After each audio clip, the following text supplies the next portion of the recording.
he's recusing from payment of bills. Okay. Mr. President, I'd like to make a motion under the advice of the town administrator to approve the bills dated September 20th, 2014 in the amount of $2,028,164.26. Motion by Councilor Zulinski, is there a second? Second. Seconded by Councilor McGee. Is there any discussion? Hearing none, I'd ask for a roll call vote. Selves? Mr. McGee? Yes. Mr. Yazbek? I'm sorry, Mr. Zalinski? Yes. Mr. Flaherty? Yes, motion carries. That brings us down to, I'd like, This brings up, Mr. Yazbek pointed out, one here that the revised was for November 3rd, 2004. It's still the same amount of money. I inadvertently gave out this, well, I gave the date of September 20th, and it's actually, we're looking at November 3rd, so maybe we should clarify that since it's no problem. Okay. How would you recommend that we clarify that now that the motion's been passed and acted? Yeah, I just don't know. Duly noted in the minutes? Yeah. Okay. Oh, no, I would make it, I would actually motion to approve today's spending. Okay.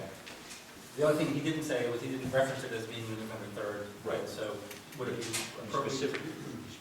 would it be appropriate to undo the motion that we just did and just do it again? No, I think that that's fine, but he referred to the last meeting as the, right, is that correct? I refer to it by date, Mr. Solicitor, so probably for simplicity, I'm going to, being in the majority of that vote, I'd like to take a reconsideration of that vote so that we can cancel it out, just cover all the bases. Mr. President, I'd like to make a motion to reconsider the vote that was just taken on payment of the bill September 20th, 2014. That's a form of a motion to reconsider. Motion by Councilor Zelinski, is there a second? Second. Second by Councilor McGee. Is there any discussion? Roll call vote, please. Mr. McGee? Yes. Mr. Zalinski? Yes. Mr. Flaherty? Yes. Mr. President, I'd like to make the motion, now at this point, Mr. Solicitor, do we have to take a vote to unapprove the approval of bills? No. Okay, then I'll just make a motion to approve the bills dated November 3rd, 2014. In the amount of? In the amount of $2,028,164.26. Motion by Councilor Zelinski, is there a second? Second. Second by Councilor McGee. Is there any discussion? Hearing none, roll call vote, please. Mr. McGee? Yes. Mr. Zalinski? Yes. Mr. Flaherty? Yes. At this time, I would like to go to item number 9, under old business, discussion by council, vote, or other action on request for tax exemptions, and I'll be recusing as I did last time. I realize that I need to get you that form. I failed to hand it to you last time, so I'll get it to you. And we'll turn the gavel over to Vice President Alice.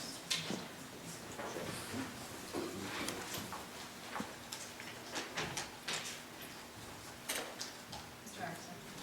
Yes, this is a little bit tricky, so just follow me. New Energy Equity, who will be at Brookside Farm, Brookside Equestrian Center, has asked for exemptions that result in a tax yield of $10,662 per year until the actual value of the property yields a lower tax. There is no way of knowing exactly how much the initial valuation will be.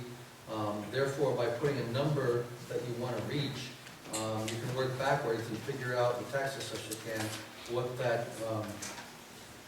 that exemption should be. And in this case, they haven't provided what they expect to be the numbers, but this is a case where the land is currently an open space under the state program. The town determines what the open space shall consist of, or what the rules will be. In our zoning, open space can have by special permit a solar farm, and those are basically the issues. The next one is going to be exactly the same, where you're working backward, and it should be an exemption not so that the tax bill does not exceed X amount of dollars. Questions about that? This strange calculation, backward calculation varying from year to year, is because we can only do a 10-year pilot, and that would not get us to where we need to go. Any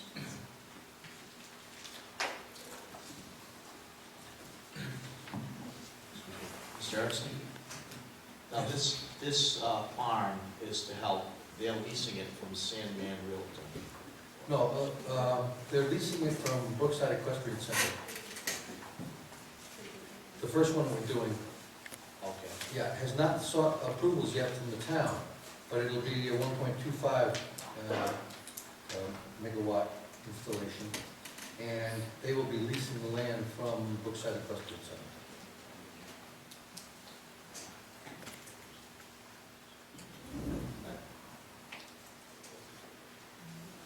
Again, this is, pardon? Where is Brookside? It's right next to Hollis and Sand. Now, is that near the Like, dock? around, No, it's above, the car? above and away from, but the land has only limited value as open space in the open space program. And even if it came out, that would be not be a likely location for a subdivision at any time because it's so close to Hollis. So who owns that one? No Smithfield? Yeah. Where's that, Brookside? So you're leasing it to them? A portion of it, yes. Mr. Hassett? So if they're looking for a 70% exemption, which results in a 30% assessment of tax at $10,662, if there was no exemption, there would be a $35,540 tax? Yes. Yes, and in this case, their 70% request is on the assumption that it'll be of a certain value initially, which may not be the same value that the tax assessor gives it. So the controlling number here is $10,662. But they admit that they're looking for a $25,000 a year? Yes. Because that's their number, not Yeah. ours, not our tax assessor. That's right.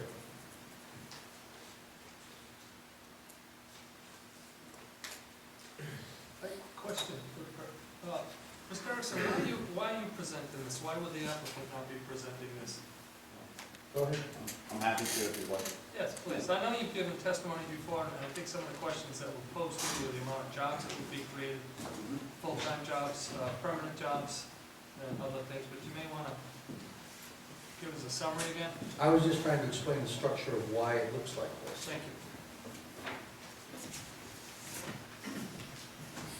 Well, I'll try to be brief. My name is Ian Palmer. Good evening, and thank you for having us back. I know time is of the essence, so we'll keep moving. I can certainly address specific questions. I thought maybe it would help to give a quick recap of where we left this off when you passed the ordinance about a month ago, or maybe that was 6 weeks ago, actually, I think. We talked about the economic benefits, the environmental benefits, the reasons to try to encourage this kind of economic development in the town of North Smithfield, how it ties in with the state's initiative to try to attract more distributed generated solar projects to the state of Rhode Island. A lot of states are gaining from this: Massachusetts, Connecticut, New York. Rhode Island has been a bit behind, and in the last few years they've passed quite a few good programs within the state to try to encourage this distributed generation type project with National Grid. And when we install the project, we get paid on a per kilowatt basis for the energy that we sell into National Grid. So instead of this being generated in Fall River or some other coal plant, the electricity that you use is being generated locally and staying locally, and it's clean energy. Now the challenge of these projects, just very quickly, we spent a lot of time on this last time, I won't bore you with this too much, but the payback, because we pay for the entire project, the payback for this, for us, is basically over like 20 years to get our money back out of the project, having paid for the project initially, all the capital improvements, including lease payments to the property owners, the Spinella family and Brookside Farm. In order to do that, the economic model needs some incentives, and some assistance, essentially. And that's why we're here before you tonight, asking for an economic adjustment to the normal tax rate that the property would pay with the improvement of the solar farm. The the land is already paying taxes. They already pay either the tax roll as the farm and as the land. What would happen is the improvements would be getting taxed as though we built a condominium complex there or something like that. The economics of a solar farm are very different from a condominium complex. And that's why we're seeking an adjustment to essentially give it a new classification. That's what the states have been doing one by one around the country, is treating solar a bit differently than you would a real estate development. Because it's really not, you don't get as much rent out of solar as you do a real estate development, if you will. We're selling the electricity to National Grid. National Grid just does not pay a lot for that electricity. And so that's why we're asking for the economic adjustment on the tax rate. The Spinellas are here tonight to talk to you about the benefits to the farm, because really what this is we're harnessing and farming solar in the sun instead of planting plants. And it has an economic benefit to the farm. It helps them remain viable. It provides them jobs on the farm level. And there will also be, upkeep and maintenance of the project, as well as the construction, which we will be hiring locally, electrical contractors and construction people. So that's the summary. I'm happy to answer any questions that you may have tonight on the project. I'm sorry, how many years is the tax break? It would be for 10 years. I think, as I understand it, that is the maximum term. Sorry? It'd be 20 for the exemption. It would be 20. Pilot is limited to 10. Yes, I'm sorry. So that we would actually do it sort of in 2 stages. So the pilot would be done for 10 years. That's a maximum term for it. No, you're doing it as an exemption, and therefore the exemption will be for 20 years. Okay. But it's a backwards exemption. Okay, so terminology, it will be for 20 years.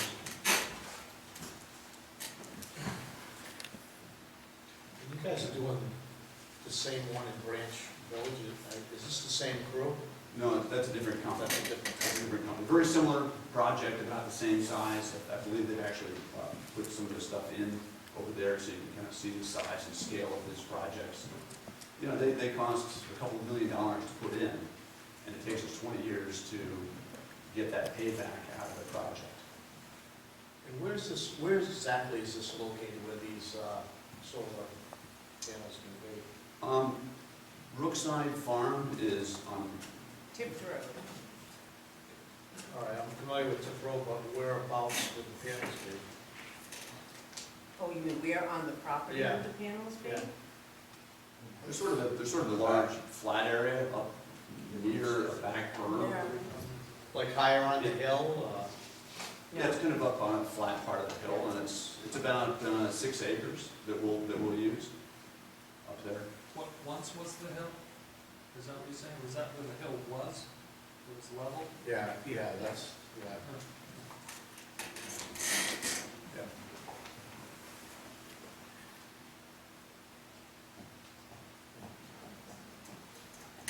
How much electricity generated on site will be used by the farm? How much will go back to the grid? In these programs, the National Grid puts in place, all the electricity will go into the grid.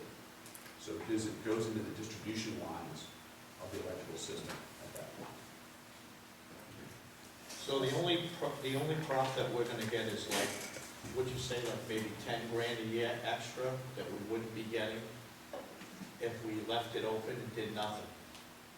From the tax roll, that's correct. So it's either 10 grand or nothing.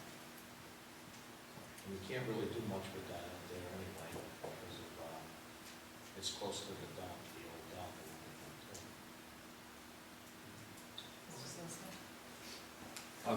Madam President, just a few questions. How long is the equipment good for? Like, what's the useful life of the equipment? Useful life of the equipment is about 25 years. Yep, about 30 years. Do we have a tax assessment? Do you have any issue with agreeing to the useful life of how we depreciate things in the town? Because I don't know how long it'll be depreciated for, but if we said, I know on the next one they said that the useful life is 30 years. I mean, would you agree to 30 years as a yearly depreciation? If it's allowable by IRS tax code? Yeah, no, for town purposes, never, forget about For the town town. purposes? I don't care, on your tax return, if you want to Yeah. expense it or do anything, but for Yeah. our purposes. Yeah, 20 or 25 years, I think would be fine. Just a straight line depreciation is what you're, yeah. Right. Yeah. Or however the town does. And my concern would be that if, for example, the town were to say that this was 10 years, we'd only get paid for 10 years. So we should, if you are interested in passing this, it should be the equipment should be depreciated over the longest possible term. Even if the town were to say, well, it's only a 10-year useful life, I think that we should have an agreement that it's longer because we're given a tax break on it. So that's just my thoughts on that. That would be fine. Any other questions?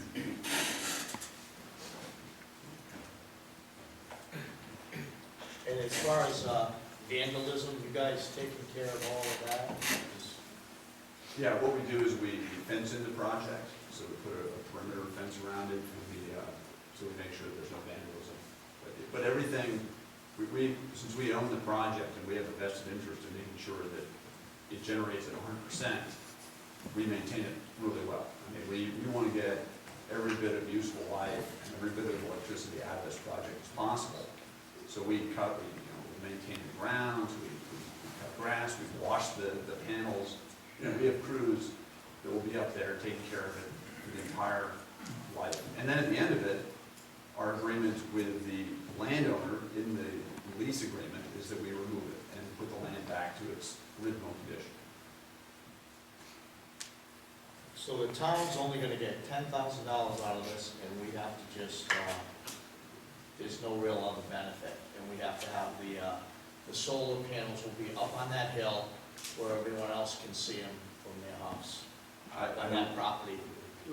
I'm sorry to interrupt, I don't think anybody can see that. Nobody can see them from Black Plain Road?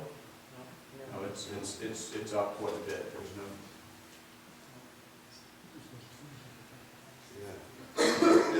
The other economic benefit, this is not, it's an indirect benefit to the town.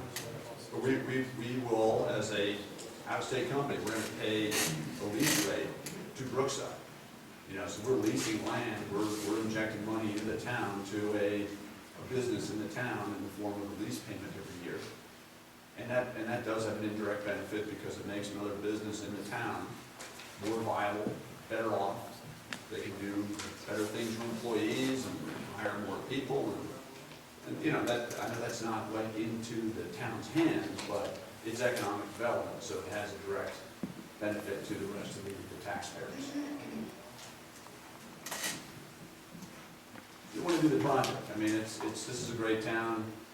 I mean, just, it's environmentally sound. It is a good solution for getting this country to be energy independent. This is one of the things that this country needs to accomplish. No more foreign oil. We're doing a better job with our natural gas as a domestic industry. And this is part of the equation.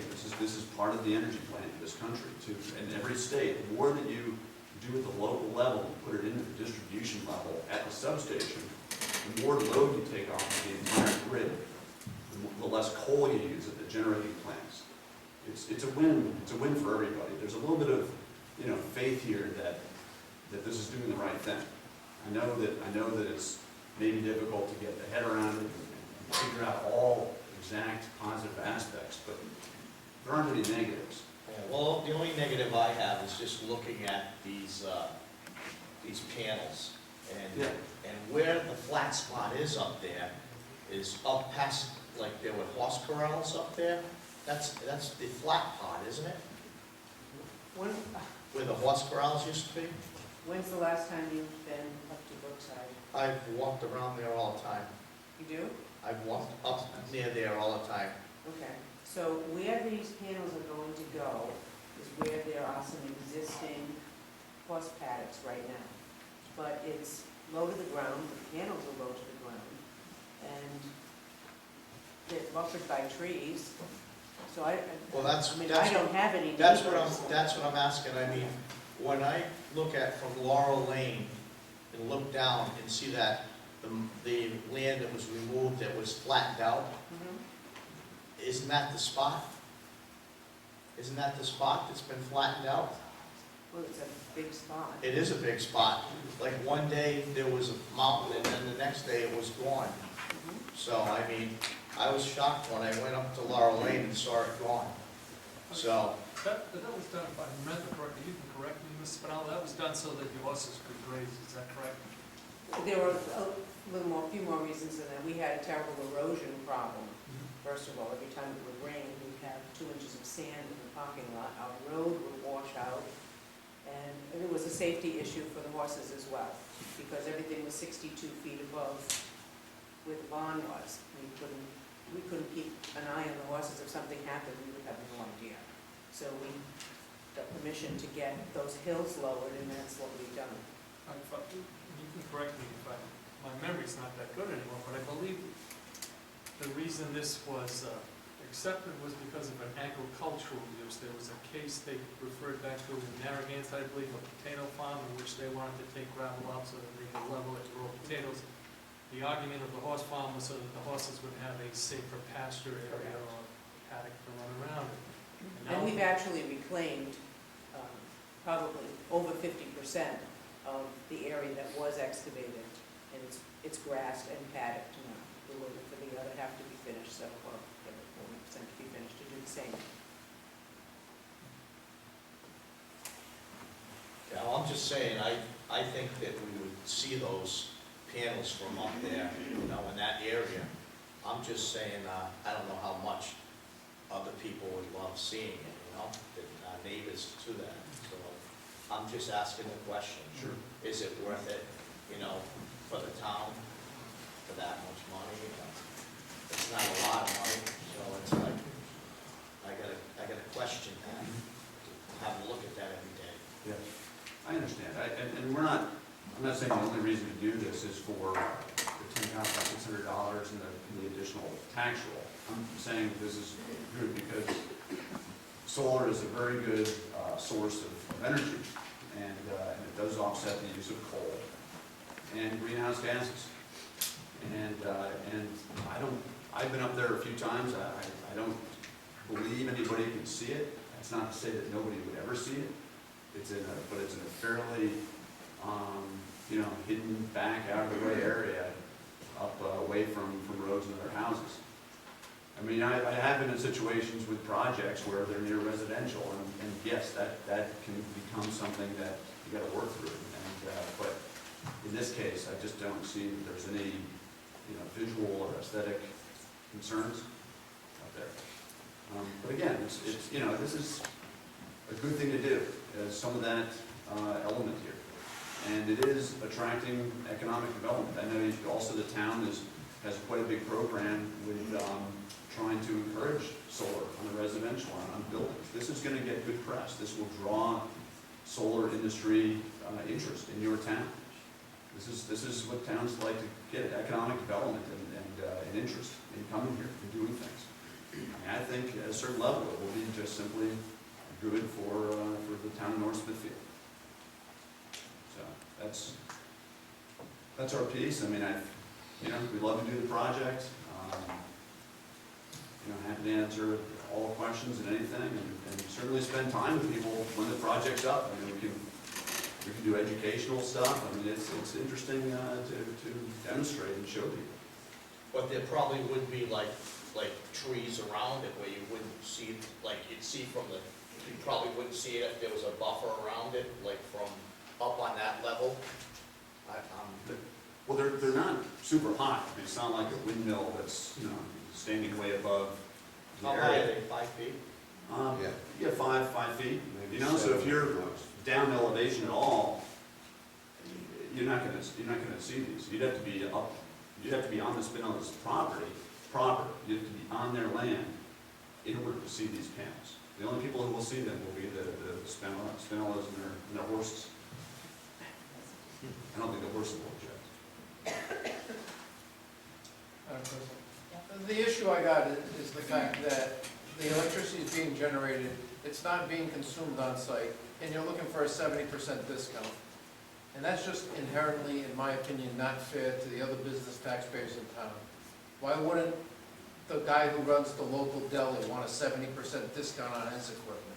Why wouldn't somebody at the industrial park who you know, does their work want 70% of their, I mean, it just, I understand that there's an element of this that's good for society and, you know, solar and all of this other stuff, but I gotta be honest with you, I can't get beyond the fact that you're asking for something here, a discount of 70%. We got taxpayers that have been in this town 40, 50 years paying their tangible property tax, including National Grid, for decades, and they haven't asked for any discounts.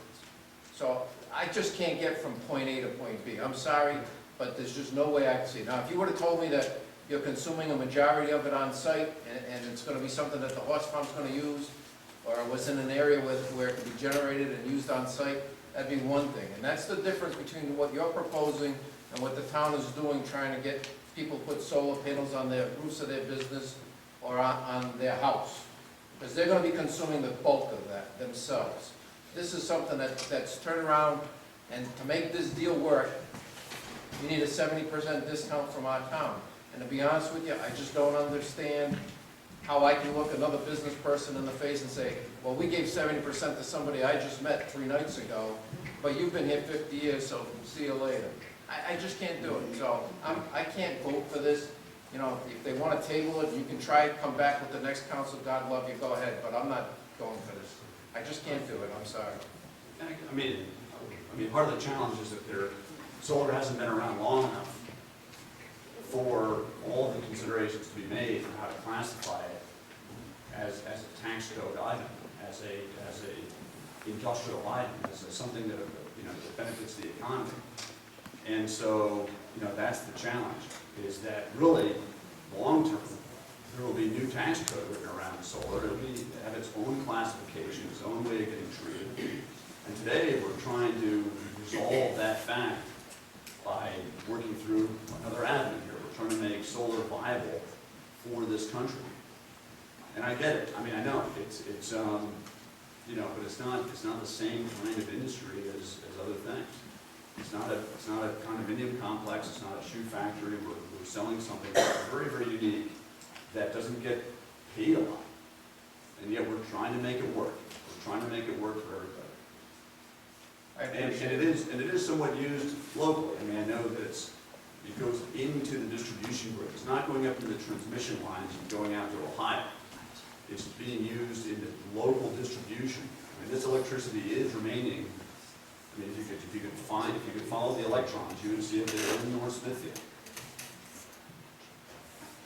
It takes load off of additional infrastructure that's going to have to be put in as industry grows, because we're generating electricity locally.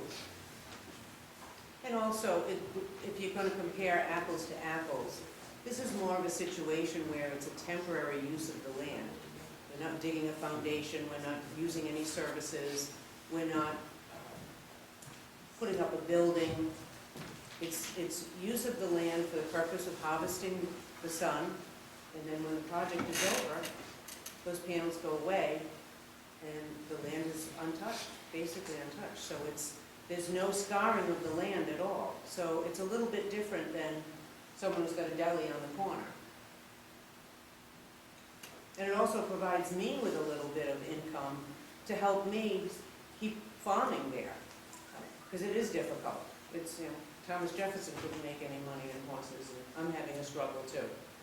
So it's one of those situations where it's a little bit of income for me on a yearly basis, so I can continue with the rural nature of the town and keeping it a farm.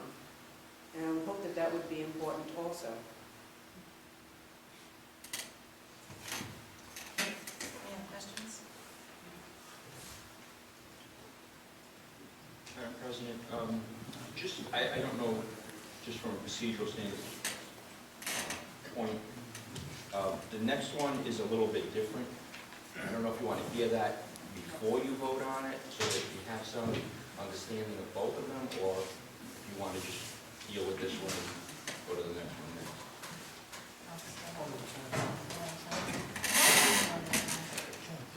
And when you make the motion, I think the motion should be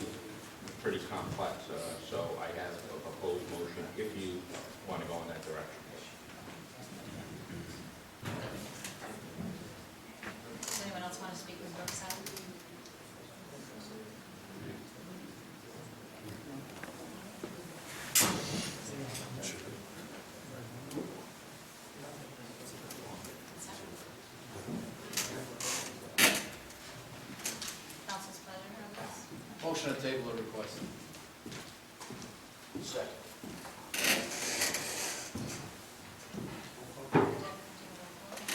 Sal? Yes. Mr. McGee? To table? Yes. Mr. Yazbek? Yes. Mr. Swansky? Yes. Motion passes the table 4-0. Item A2, Nexon Branch River Shade Project. Is next on here tonight? Yes. Yeah. This one is on the Brickell Company land. It is a combination of wetland and environmentally constrained land which has no other value. And this one is slightly smaller, 850 kW.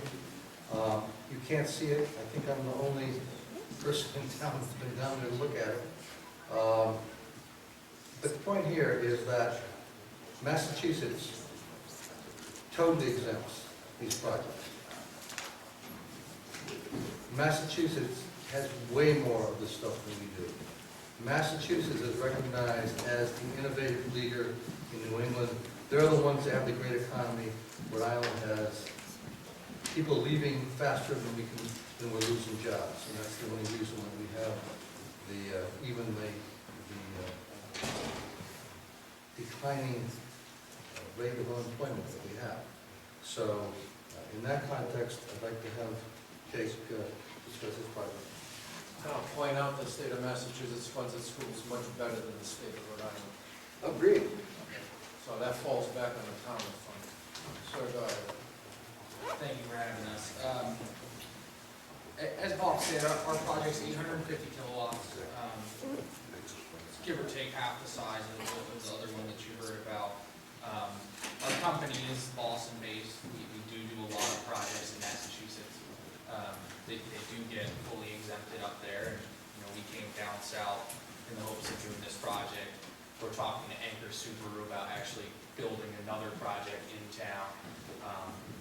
We do contract local electricians. We build these projects ourselves. We are a construction company. So we do provide jobs at the local level. We do build things. We get our boots dirty just like everybody else, and we come down and put projects in the ground. Bob also mentioned this site particularly, we in the past specialized in finding brownfield sites, landfills, other sites that have zero use. That was the same case that we were tracking at the Branch River Industrial Park. This is a capped ELUR, environmental land use restriction, all over the site, and then it's bordered by wetlands, as well as a utility transmission right-of-way. So we met Mr. Blair, and we found a use for an otherwise dead spot on his property. As you did know, we do have a 30-year schedule on this project. 50% of the power is going to be used locally in the Branch River Industrial Park, providing a benefit to Mr. Blair's future tenants, as well as income to him, as you heard him speak last time.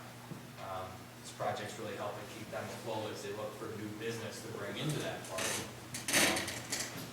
They've just had a large tenant pass on a site that they're looking to build right next to the warehouse, and he's hoping this project will attract future and different kinds of companies. So I'm happy to answer any questions that you folks have or address anything further. Any questions? Do you know how much electricity is consumed now by that industrial area? Is it more or less than the size of the solar project? Much more. Much more. Correct. So conceivably, there's no excess generation by this particular, in other words, if you throw it out into the grid and it's consumed 100 feet up the river or downstream or whatever they talk about in electron land, it's going to be consumed very close to where it's generated. Yeah, absolutely. And we only produce power from 9 to 5 in a normal workday, which the Branch River Industrial Park is obviously open. That's correct. I think they use about 150% of what we generate, so it's quite a bit more. Okay. So my argument is that basically whatever you generate is going to be consumed and then some basically on the same plot of land or in the same area within that industrial park.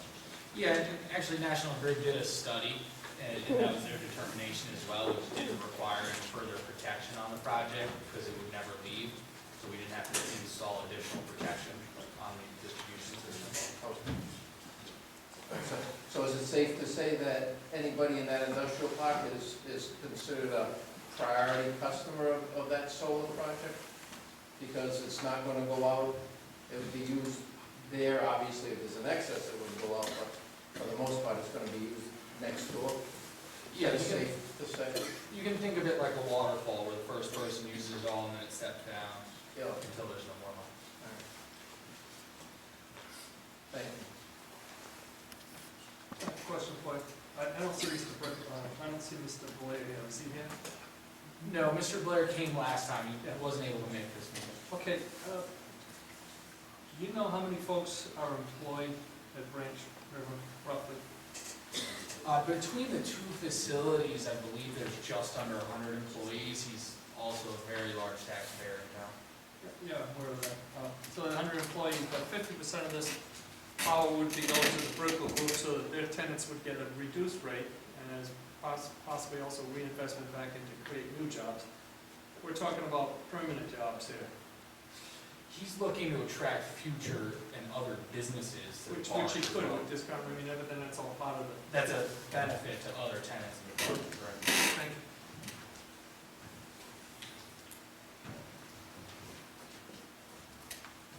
Just in case anybody's questioning why I'm sitting in back and forth, I was recusing from the first item on the agenda, but not this one. Any other questions?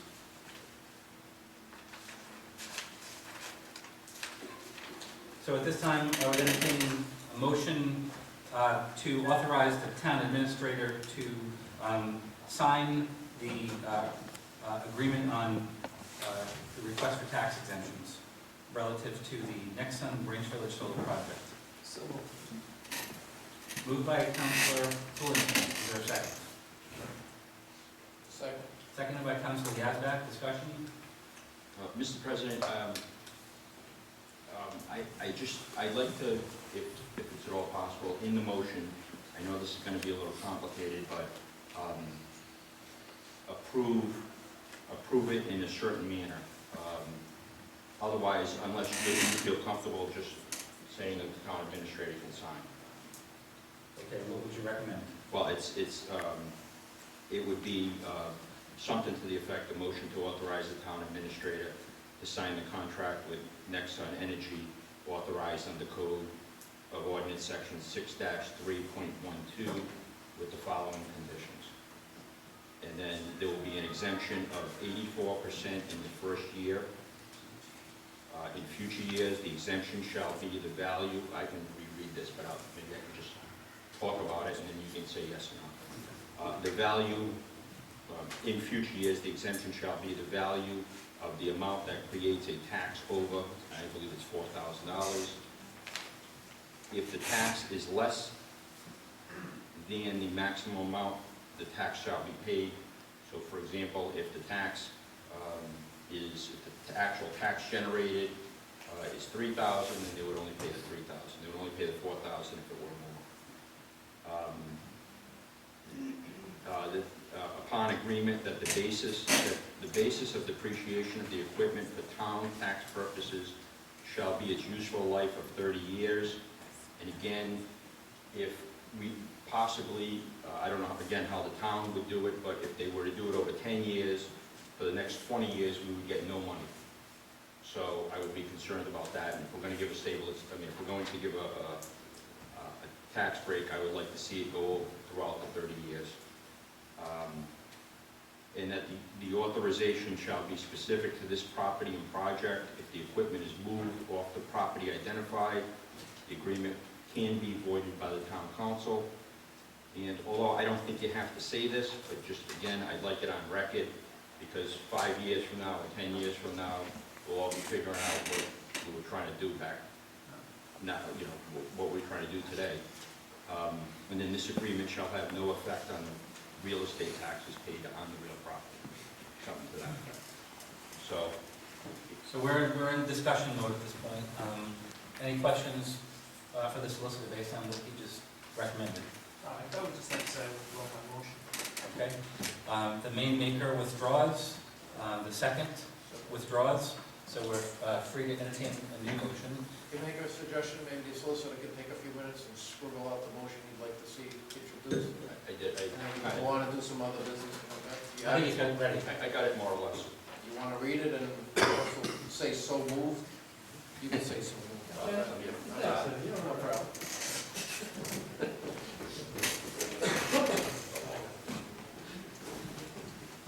Is there writing candidacy for Mr. Gasback? Did you all hear about that? No, there is not. Mr. McGee. Mr. McGee. You ready? And I'll give this to the town clerk. And if anybody has any objections, let me know. But the motion is to authorize the town administrator to sign the contract with Nexsun Energy, authorized under Code of Ordinance Section 6-3.12 with the following conditions. Number one, there will be an exemption of 84% in the first year. In future years, the exemption shall be the value of the amount that creates a tax over $4,000. If the tax is less than the maximum amount, the actual tax shall be paid. 2, upon agreement that the basis of the depreciation of the equipment for town tax purposes shall be its useful life of 30 years. 3, that the authorization shall be specific to this property and project. If the equipment is moved off of the property identified, the agreement can be voided by the town council. And 4, this agreement shall have no effect on the real estate taxes paid on the real property. That's the motion. Question? Sure. Should we have some type of bond in place for whatever reason, removal of that equipment? Or is that more in tune with the landowner? Whatever restrictions you want to put on it, I think you're well within your rights. If I may as well, we have a similar agreement with our landlord where we have to remove the system at the end of the life. Is it a bond that you take out, a charity bond to have the funds to do it? No, but there's a mechanism in the amount of the power sold for that purpose. So it ensures that he gets the system removed, otherwise we can't get the same discount. Is this amount accruing as you're generating power? My concern would be if for some reason the system goes defunct or is obsolete, and it's in somewhat of a, close to a wetland, or is it actually in wetlands? No, it's not. It's not a wetland. I'm all right. All right, thanks. So moved on the motion. You missed the. So, I missed a lot of opportunities in my life. Second. Got a motion? By Mr. Yazbek. Motion by Council Yazbek. Is there a second? Second. Seconded by Council McGee. Discussion? Hearing none, I'd ask for a roll call vote. Ms. Alves? Yes. Mr. McGee? Yes. Mr. Yazbek? Yes. Mr. Zelinski? Yes. Mr. Flaherty? Yes. And the solicitor is providing the written form of that to the clerk. And I'd just like to take the opportunity to thank the solicitor for putting the advance work into the legalese on that for our benefit. Thank you very much. Thank you. Yeah.